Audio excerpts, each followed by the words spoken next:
আসসালামু আলাইকুম সবাইকে। কেমন আছো তোমরা সবাই?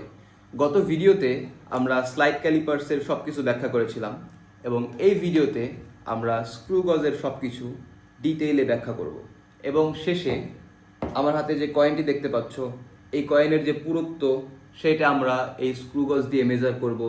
তাই তোমরা এই ভিডিওটি পুরোটা দেখবে এবং তোমাদের সাথে আছি আমি knowledge and welcome to get help edu. এই ভিডিওতে 5টি ধাপে আমরা স্ক্রু গজের সব কিছু শিখে নেব। তোমরা যারা আমার স্লাইড ক্যালিপার্সের ভিডিওটি দেখেছো তোমরা নিশ্চয়ই ভাবছো যে কোনো একটা বস্তুর দৈর্ঘ্য, প্রস্থ, উচ্চতা বা পুরুত্ব আমরা যদি স্লাইড ক্যালিপার্স দিয়ে মাপতে পারি তাহলে আমাদের স্ক্রু গজ কেন দরকার।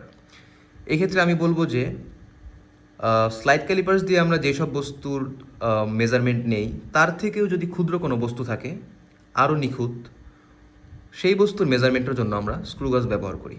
আচ্ছা, শুরুতেই 1 নম্বরে আমি তোমাদেরকে স্ক্রু গজের স্কেল, যে দুইটা স্কেল আছে, প্রধান স্কেল আর চক্রাকার স্কেল, সেই দুইটা স্কেলের সাথে পরিচয় করে দিতে চাই। তো তুমি দেখো স্লাইড ক্যালিপার্সে স্ক্রু গজে মেইনলি দুইটা স্কেল থাকে, একটা মেইন স্কেল আর একটা চক্রাকার স্কেল। তো আমি অ্যান্টি ক্লকওয়াইজ হাত দিয়ে যে স্কেলটা ঘোরাচ্ছি এটাকে চক্রাকার স্কেল বলে। এটা ঘোরালে ভিতর থেকে যে স্কেলটা বেরিয়ে আসছে সেটাকে মেইন স্কেল বলে।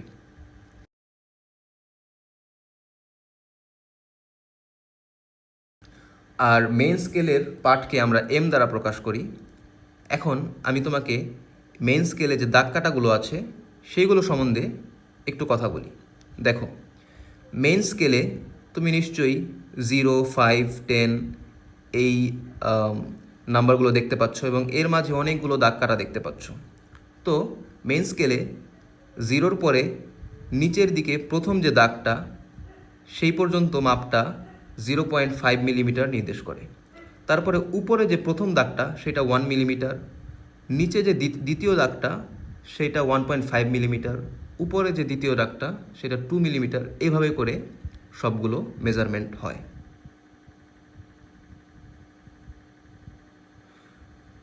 2 নম্বরে আমরা স্ক্রু গজের আরেকটা রাশি পিচ নিয়ে কথা বলবো। প্রথমেই পিচের সংজ্ঞাটা বলি। পিচের সংজ্ঞা হচ্ছে চক্রাকার স্কেলকে সম্পূর্ণ একবার ঘুরিয়ে দিলে প্রধান স্কেলে যতটুকু দৈর্ঘ্য অতিক্রম করে তাকেই পিচ বলে। যেমন দেখো, এই স্ক্রু গজে প্রথমে আমাদেরকে মেইন স্কেলের যে রেফারেন্স লাইন তার সাথে আমাদের চক্রাকার স্কেলের যে 0 সেটাকে অ্যালাইন করতে হবে, মানে 0, 0 মিলাতে হবে। এরপরে আমরা এই চক্রাকার স্কেলকে অ্যান্টি ক্লকওয়াইজ একবার পুরাটা ঘোরাবো, মানে এই যে 0 আছে না, এই 0কে ঘুরিয়ে আবার এইখানে নিয়ে আসবো। এটা হচ্ছে একবার পূর্ণ ঘূর্ণন। এই একবার পূর্ণ ঘূর্ণনে মেইন স্কেলে যতটুকু সরে যাবে সেইটার যে দৈর্ঘ্যটা সেটাকেই পিচ বলে। তো আমরা চলো ঘুরাই। তো আমরা এই চক্রাকার স্কেলটা একবার ঘোরাবো, মানে ওই শূন্যটা আরেকবার রেফারেন্স লাইনে নিয়ে আসবো। দেখতে পাচ্ছ আমরা প্রায় নিয়ে এসেছি, এই যে, হ্যাঁ। তো একবার ঘোরানোর পরে দেখো মেইন স্কেলে নিচের দিকে প্রথম যে দাগটা সেই দাগ পর্যন্ত এসেছি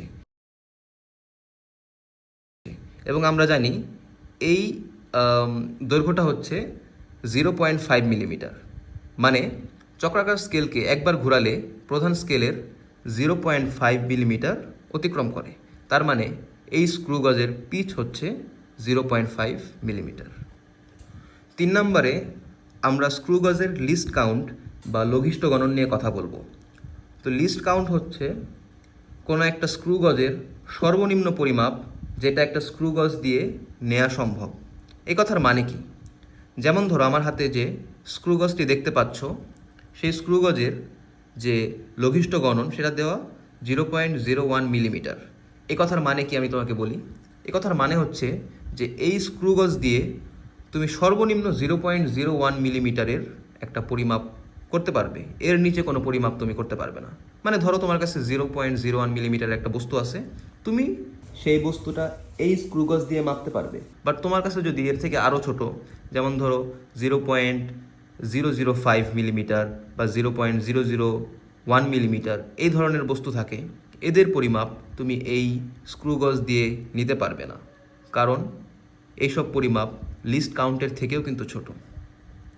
এখন আমরা লিস্ট কাউন্টের যে সূত্রটা সেটা দেখব এবং সেই সূত্রের সাহায্যে এই স্ক্রু গজের লিস্ট কাউন্ট বের করব। মানে এই স্ক্রু গজের লিস্ট কাউন্ট কিন্তু তোমার কাছে দেওয়া আছে, দেখো এই যে এটা যে 0.01, বাট যদি দেওয়া না থাকতো তাহলে কেমনে বের করতাম? তো এই জন্য তো অবশ্যই সূত্র অ্যাপ্লাই করতে হবে। তো সূত্রটা হচ্ছে, দেখো, list count equal to pitch divided by চক্রাকার স্কেলের ভাগ সংখ্যা। তো আমরা এই স্ক্রু গজের ক্ষেত্রে দেখেছি যে এই স্ক্রু গজের পিচ হচ্ছে 0.5 মিলিমিটার, আর চক্রাকার স্কেলের ভাগ সংখ্যাটা কি আমি তোমাকে বলি, খেয়াল করো যে দেখো এই যে চক্রাকার স্কেলটা, সেটার যে পুরো সার্কেল, সেই পুরো সার্কেলে কতগুলো দাগ কাটা আছে খেয়াল করে দেখো। 0 দিয়ে যদি শুরু হয় 5, 10, 15, 20, 25, 30, 35, 40, 45, তারপরে আবার 0 আসছে, আর 45 থেকে 0-র মধ্যে আছে 5টা ঘর।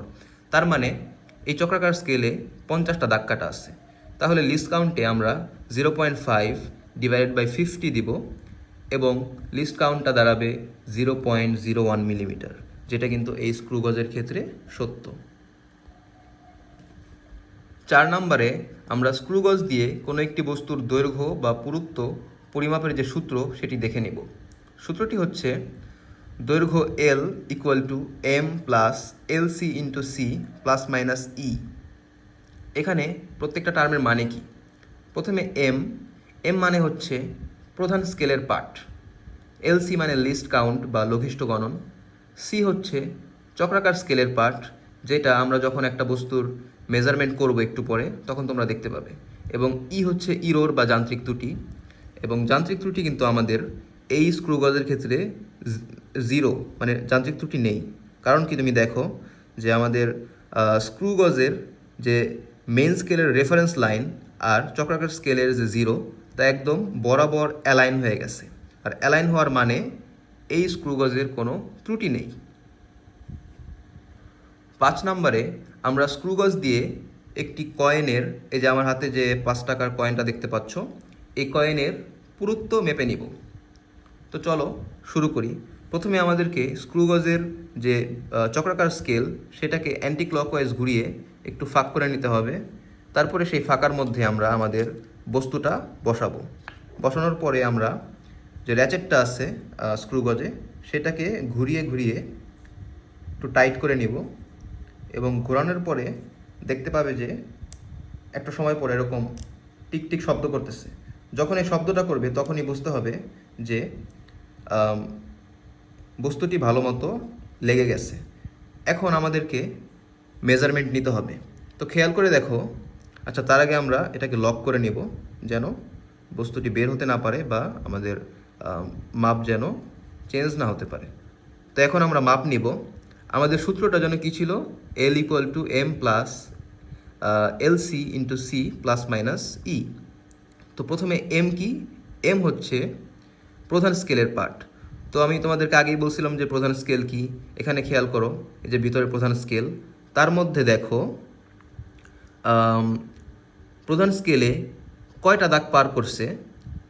প্রধান স্কেলে তুমি খেয়াল করলে দেখবে যে 1, 2, 3, 4, 4টি দাগ সম্পূর্ণভাবে অতিক্রম করেছে। তার মানে আমাদের প্রধান স্কেলের পার্ট হবে 2 millimetre plus list count. List count আমরা আগে বের করেছি, যেটা ছিল 0.01 মিলিমিটার ইন্টু সি। সি কি? সি হচ্ছে চক্রাকার স্কেলের পার্ট, আগে বলেছি। খেয়াল করো এই স্ক্রু গজের ক্ষেত্রে আমাদের এই মেজারমেন্টে চক্রাকার স্কেলের পার্টটা কত। দেখো আমাদের মেইন স্কেলের যে রেফারেন্স লাইন, এই যে দেখতে পাচ্ছ, এই রেফারেন্স লাইনের সাথে চক্রাকার স্কেলের কয় নাম্বার দাগটা মিলে গেছে। খেয়াল করলে দেখবে যে 40, 40-এর পরে 41, 42, প্রায় 42 নাম্বার দাগটা প্রধান স্কেলের রেফারেন্স লাইনের সাথে একদম মিলে গেছে। তাহলে আমরা সি এর মান বসাবো 42 বা 42। আর ইরোর তো আমরা আগেই বলেছি যে এই স্ক্রু গজে কোনো ইরোর নেই, তার মানে ইরোর হবে 0। এখন হিসাব করলে তুমি দেখতে পাবে যে, তো ক্যালকুলেটারে আমরা হিসাব করলে দেখতে পাচ্ছি 2 millimetre plus 0.42 millimetre equals to 2.42 millimetre. তার মানে আমরা যে কয়েনের পুরুত্ব মেজার করতে চেয়েছি সেই কয়েনের পুরুত্ব হচ্ছে 2.42 মিলিমিটার। তো এই ভিডিওতে আমরা স্ক্রু গজের সকল রাশি ব্যাখ্যা করেছি এবং স্ক্রু গজ দিয়ে একটি কয়েনের পুরুত্ব মেপে নিয়েছি। আশা করি এই ভিডিওর সব কিছু তুমি বুঝতে পেরেছো। তারপরেও কোনো কিছু না বোঝার থাকলে কমেন্ট করবে এবং আমি চেষ্টা করব আমার সাধ্যমতো তোমার প্রশ্নের উত্তর দেওয়ার। ধন্যবাদ।